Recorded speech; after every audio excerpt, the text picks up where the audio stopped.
নিয়ে যাবে বর্তভাবে তার পুজো প্রচারের জন্য। নাম আমার নারদ ঋষি, ঝগড়া বিবাদে থাকি খুশি।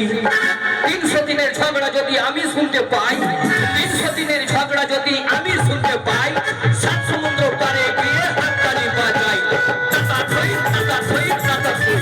নারায়ণ নারায়ণ নারায়ণ। এবার যাব 33 কোটি দেবতার কাছে নিমন্ত্রণ নিয়ে। স্বর্গ মর্ত ভুবন